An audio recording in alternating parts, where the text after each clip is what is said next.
똑같은 광경을 앞에 두고도 누군가는 끔찍한 상상을 하는가 하면 또 다른 누군가는 달콤한 꿈을 꾸기도 합니다. 그날 이 작은 시골 마을 사람들이 비극의 그림자 앞에서 뜻밖의 횡재수를 기대한 건 그들이 미리 보고 들었던 경험 때문이었습니다.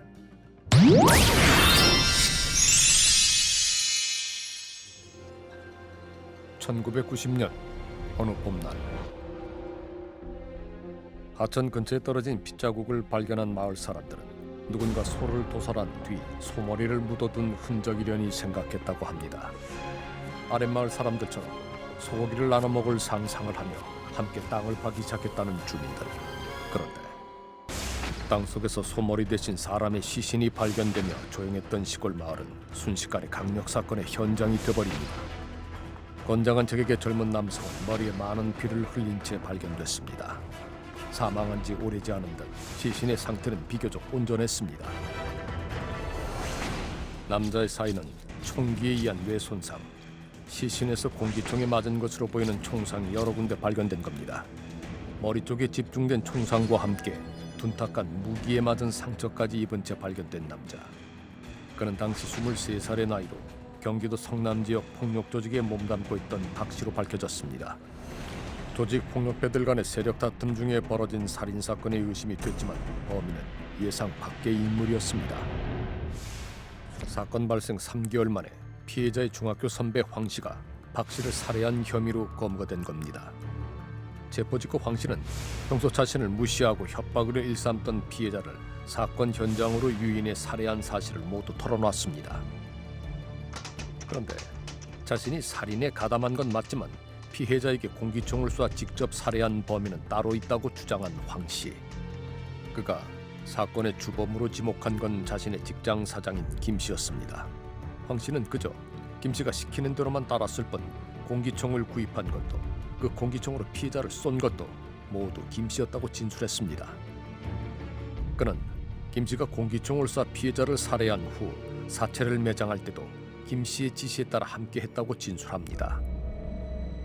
김 씨의 지시에 따라 범행에 가담했다는 그는 결국 살인사건의 공범임이 인정이 돼 징역 15년형을 선고받았습니다. 그런데 문제가 있었습니다. 황 씨의 재판이 끝나고 형을 마치고 나올 때까지도 정작 공기총 살인사건의 주범으로 지목된 피의자 김 씨의 행방이 묘연했던 겁니다. 사건 직후 일본으로 도주한 뒤 완전히 행적을 감춰버렸다는 용자 김 씨. 그런데 사건이 일어난 지 25년이 흐른 지난해 봄, 일본에서 제3의 인물로 위장해 살고 있던 김 씨가 한국으로 강제 송환됐습니다. 그런데 25년 전 살해 혐의 인정하십니까? 안 했어요. 살인 안 하셨는데 왜 오늘 송환됐다고 생각하십니까? 그 장소에는 있었어요. 공기총이랑 등기로 살해한 적 없으시단 말씀이십니까? 거기까지는 못 봤죠. 거기까지는 못 봤죠. 사건 현장에 있었던 건 맞지만 살인을 하지 않았다는 그의 무죄 주장은 이후 재판에서도 계속되고 있습니다. 1990년 5월 7일 밤, 김 씨는 지방 출장을 다녀오는 길에 황 씨의 연락을 받고 사건이 일어난 현장에 가게 됐다고 합니다. 고기를 구먹던 피해자와 황 씨가 자신이 도착하고 얼마 지나지 않아 말다툼을 시작했다고 김 씨는 주장합니다. 20여 분 정도 이어지던 다툼을 멈추고 대변을 보고 오겠다며 근처에 세워둔 차량 뒤편으로 사라졌다는 황 씨. 자신과 함께 고기를 먹으며 대화를 하던 피해자 박 씨가 갑자기 쓰러졌다는 겁니다. 그 직후 차량 뒤편에서 공기총을 든 채 나타났다는 황 씨. 김 씨는 다 죽여버리겠다라는 황 씨의 말을 듣고 서둘러 자신의 차량을 타고 현장에서 도망쳤다고 주장했습니다. 그러니까 김 씨는 예상치 못했던 살인사건을 우연히 목격한 목격자일 뿐이라는 겁니다. 무엇보다 범행에 이용됐던 공기총이 사건 발생 17일 전에 황 씨 명의로 직접 구입한 것이었고 황 씨가 범행 이후 공기총을 자신의 친형집에 숨겨두기까지 했다는 겁니다. 경찰에 앞선 공기총에서는 지문도 혈흔도 발견되지 않아 누가 총을 쐈는지는 알 수 없는 상태였습니다. 이후 경찰에 검거된 황 씨는 자신이 휘발성 용액을 구입해서 공기총에 묻은 증거를 인멸해 숨겨뒀다고 자백했습니다. 하지만 이 모든 것은 김 씨가 시켜서 한 일이었다고 덧붙였습니다. 공기총을 구입할 당시 두 사람이 함께였다는 총포상의 진술을 봤을 때 총의 실소유주 역시 김 씨로 추측된다는 겁니다. 하지만 둘이 같이 와서 총기에 대해 물어본 건 맞다고 해요. 처음에 총 살 곳을 소개해달라고 해서 소개할 때 한 번 가고 안 갔다고 얘기를 해요. 쪽은 가족들도 다 이 총에 대해서 알고 있잖아요. 그럼 누구 총이겠냐는 거죠, 상식적으로. 그런데도 수사진이 김 씨를 사건의 주범이라고 의심하는 이유는 무엇보다 사건 이후 김 씨가 보인 행보 때문이었습니다. 김 씨가 정말 단순한 목격자일 뿐이라면 사건 이후 황 씨와 함께 일본으로 도주를 시도하고 한국으로 돌아온 황 씨가 검거된 이후에도 일본에서 25년간 도피 생활을 이어온 이유는 뭘까? 저는 우리의 공동체를 파괴하는 범죄와 폭력에 대한 전쟁을 선포합니다. 대통령이 직접 나서 범죄와의 전쟁을 선포할 만큼 조직 폭력이 활기를 치던 1990년. 현장에 있었다는 사실만으로도 피해자가 소속된 폭력 조직에 의해 보복을 당할 것이니 함께 도주를 하자고 황 씨가 제안했고 김 씨는 폭력 조직에 대한 두려움 때문에 그 제안을 따랐다고 주장합니다. 변호인 역시 범인이 김 씨라는 답을 정해놓은 채 사건이 진행되고 있다며 답답함을 토로합니다. 뭔가 추가 조사를 한 게 단 하나도 없는 거예요. 심지어 공범을 주장했던 사람을 불러서 그 대질 조사 한 번이 없어요. 했다고 하면 그럴 수 있어요. 시인을 하면. 근데 안 했다고 하는데 그냥 과거 26년 전에 타인에 대한 재판이 그대로 확정돼서 이 사람은 이제 살인범으로 취급을 받고 있는 상황이었던 거예요. 한결같이 사건의 목격자임을 주장하는 김 씨와 달리 황 씨는 90년 검거 직후부터 재판 과정에서 계속해서 말을 바꿨다며 그의 말을 신뢰할 수 없다고 말하는 김 씨의 변호인. 진술서를 계속 봤는데 어저께도 보면 1차 진술서 자필로 쓴 거에 보면은 4명이 같이 죽였다고 하거든요. 황 씨는 검거 직후 최초 진술 당시 김 씨 일행으로 보이는 의문의 남자 2명을 포함해 모두 5명이 함께 사건 현장으로 갔다고 했습니다. 현장에 도착해 자신과 피해자가 숯불을 피워 고기를 굽고 있던 그 순간 갑자기 땅 한 소리와 함께 한 군은 굉장히 아픈 듯이 머리를 오른손으로 감싸며 신음소리와 함께 쓰러졌습니다. 황 씨는 쓰러진 피해자의 머리에 김 씨가 연달아 공기총을 발사했고 의문의 남자 2명 중 1명이 야구 방망이로 피해자의 머리를 때렸다고 진술합니다. 하지만 하루 뒤 황 씨의 정식 신문이 시작되자 두 남자는 진술에서 갑자기 사라져버립니다. 의문의 남자들은 황 씨가 만들어낸 호구의 인물이었던 겁니다.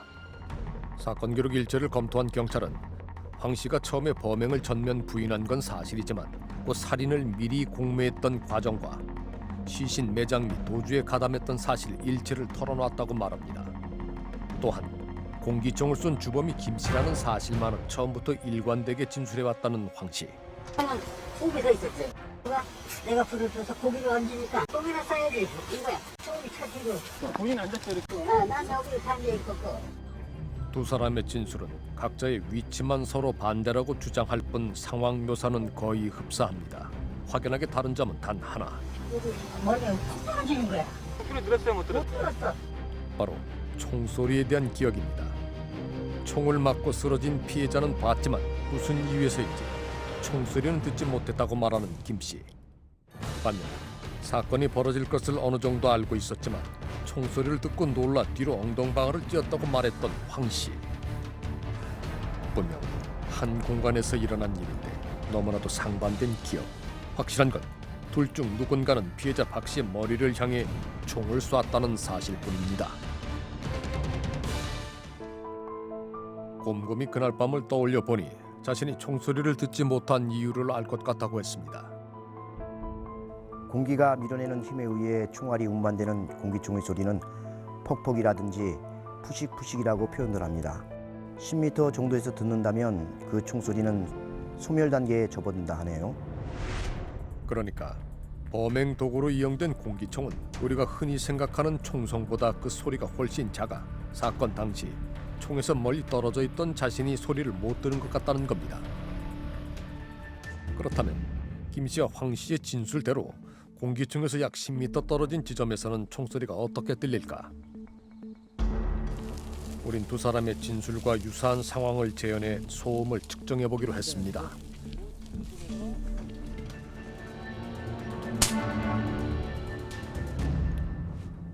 (64.8데시벨이) 기본이었는데 여기 환경이 그냥 그대로 있잖아요. 내가 지금 떠들어가지고 68로 올라간 거예요. 64데시벨보다도 작다는 거예요. 사람 목소리. 공기총에서 10m 떨어져 있을 경우 총성의 크기가 대화나 일상 소음의 수준을 넘어서지 못한다는 겁니다. 10m 밖에서도 분명 총소리는 들리지만 모든 사람의 주의를 끌 만큼 큰 소리는 아닌 겁니다. 그러니까 공기총 소리가 작아 총으로부터 멀리 떨어져 있던 자신이 총소리를 듣지 못했다는 김 씨의 주장은 무시할 수만은 없는 진술인 겁니다. 공기총 살인 사건의 공범임이 인정돼 15년형을 선고받고 수감 생활을 마친 황 씨. 그가 진실을 말해줄 수 있을까? 우린 어렵게 황 씨를 만날 수 있었습니다. 내가 말을 어떻게 끊어야 될지 모르겠어. 그 현장에 있었고 같이 동행을 했고 같이 그 사람하고 동고동락을 하고 일본에 같이 갔다 오고 이런 상황인데 나는 거기에 있었고 겁이 나서 난 그 사람을 쫓아다녔고 결국은 15년이라는 세월을 그 안에서 생활하면서 저는 수감 생활을 모두 마친 만큼 더 이상 김 씨도 또 그날의 일도 떠올리고 싶지 않다는 황 씨. 하지만 그날 밤 총을 쏜 사람이 김 씨라는 사실만은 확실하다고 했습니다. 그 사람이 그러면 일본을 왜 도망갔겠어요? 그 사람이 쫓아다니는 소속됐던 조폭들이 무서워서 말도 안 되는 소리였죠. 김 씨에게 끌려다니다 보니 자신의 절친했던 후배를 죽이는 일까지 함께하게 됐다는 황 씨의 말을 어디까지 믿어야 하는 걸까? 만약 그의 말이 사실이라면 김 씨는 왜 만난 지 4개월밖에 안 된 황 씨의 후배를 죽이려 했다는 걸까? 그때 당시에 그런 걸 할 정도면요 업소에 애들을 출연시키고 돈을 받아야 되는데 흔히 얘기하는 그런 반건달 같은 사람이었어요. 그런 사람이 쌍욕 듣고 그러는데 정말 자존심이 안 상했겠냐고요. 한참 어린 피해자의 건방진 태도에 김 씨가 앙심을 품었다는 겁니다. 하지만 그런 이유만으로 누군가를 살해할 수 있을까?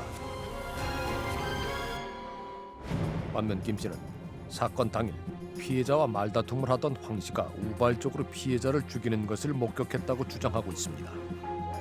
피해자가 황 씨에게 함께 저지른 주유소 강도 사건을 들먹이며 변호사비를 내달라고 협박했고 이 때문에 감정이 상한 황 씨가 피해자를 살해한 것 같다는 겁니다.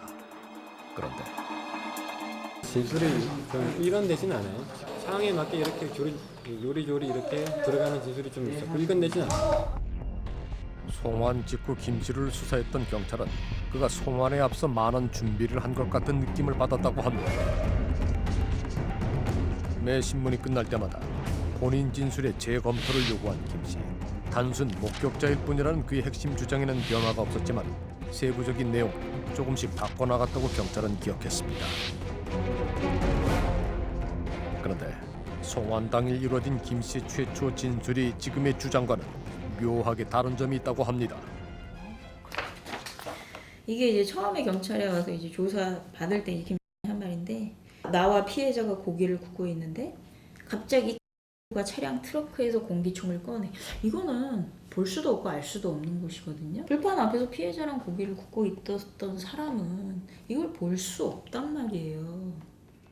마치 황 씨의 마음속이라도 들여다본 듯 총을 쏜 사람만이 알 수 있는 조준 목표까지 설명해가며 황 씨가 총을 쏘는 모습을 목격했다고 진술한 김 씨.